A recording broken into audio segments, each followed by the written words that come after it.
Okay, sorry about the delay there with lesson 16.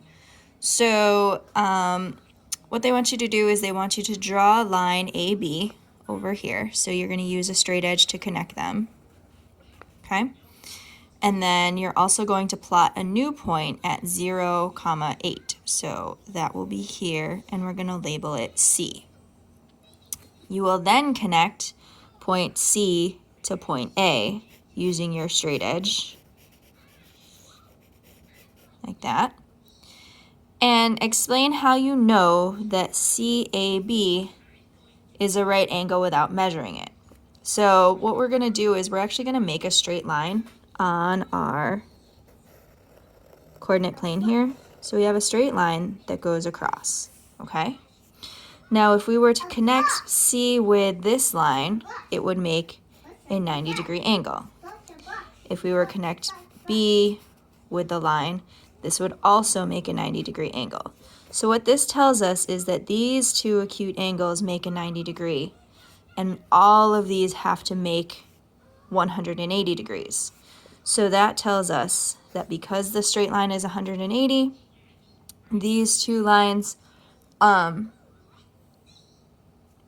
would add to that straight line. We know that this is a 90-degree angle. We could also take this angle, and if we were to shift it this way, it would line up and make a 90-degree on the vertical and horizontal, and we know when a vertical and horizontal line meet, it makes a 90-degree, so shifting it like that would also show that it's a 90-degree angle.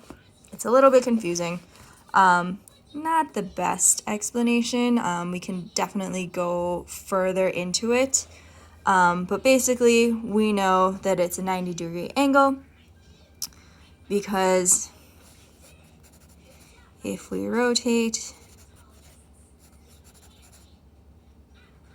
the angle, it will line up with a vertical and horizontal line, and as we know, that equals 90 degrees. Okay. So down here they did it a little differently. So they showed your angle. They're saying that this angle is 90 degrees. How do you know without measuring it? So what they did was Sean made these triangles to again make that line, and what that means is these two angles would add up to 90 because it's making two right triangles, so these angles will be the same and these angles will be the same, and they have to add up to 90 because when you add the angles of a triangle, it equals 180 degrees. So if this is 90, these two have to add up to 90. If this is 90, these two have to add up to 90. So the opposite angle, since we have the smaller acute angle and the larger acute angle next to each other, that must also make 90 when you add them together. So again, they will form to make 90 degrees.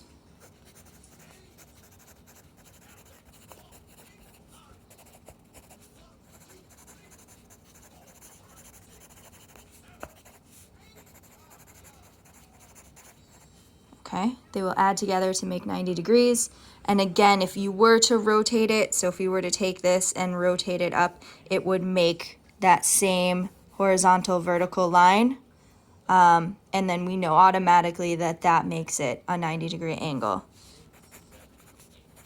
So you can also rotate the angle to line up with the vertical and horizontal lines. Okay, then you would know it's automatically 90 degrees. Okay, so now we are going to use the coordinate plane to complete the following task. We are going to draw line QT. So we're going to connect these two. You'll use a straight edge, of course. Plot point R 2, 6.5. So that's over 2, up 6.5. So there's our new point. That is point R, and we are going to connect R and Q together. Okay? Explain how you know RQT is a right angle without measuring it. Well, if we go over 1, 2, 3, 4, 5, and up 3, we get to T. If we go over 3, 1, 2, 3, up 1, 2, 3, 4, 5, notice how it follows the same pattern. That will give us that 90-degree angle. However, we also know that if we were to rotate it and have it line up on a horizontal and vertical line, they would line up there. So it would make that 90-degree. You could also show it by making these triangles. Again, you can see that these triangles match up with their lengths and angles. So again, this would make a 180-degree angle. It would make that straight line. These two are opposite angles, and so they would add to 90, which means this would add to 90. So there's lots of different explanations. You can kind of pick and choose which one you want to do here. You can talk about the rotation, you can use the triangles, or you can use the coordinates and how they follow the same pattern.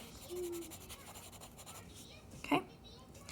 So compare the coordinates of points Q and T. What is the difference of the x coordinates and the y coordinates? So Q is over 3.5, up 4. Okay?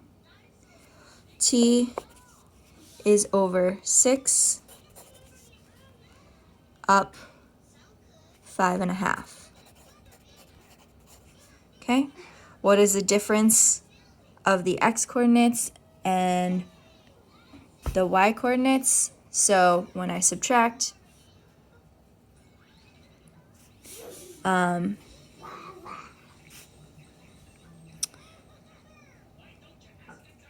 6 and 3.5. I'm going to get 6 minus 3.5, that's 2.5. Okay? And then 5.5 minus 4 will give me 1.5. So there's the difference between those two. Now compare the coordinates of points Q and R. What are the difference between the x and y coordinates? So Q again is 3.5, 4. R is 2, 6.5. 3.5 minus 2 is 1.5. 6.5 minus 4 gives us 2.5. So you can see that there is kind of this relationship. In this case, x is 2.5 different. X is 1.5. Y is 1.5. Y is 2.5. So the relationship is the same, just kind of flipped.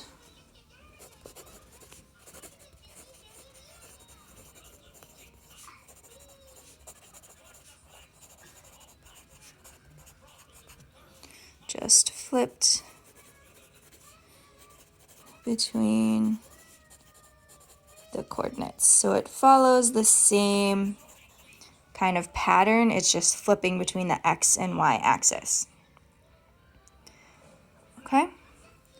So then we are going to draw EF at 4.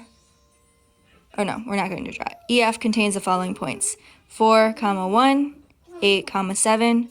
Give the coordinates of the pairs if EF is perpendicular to GH.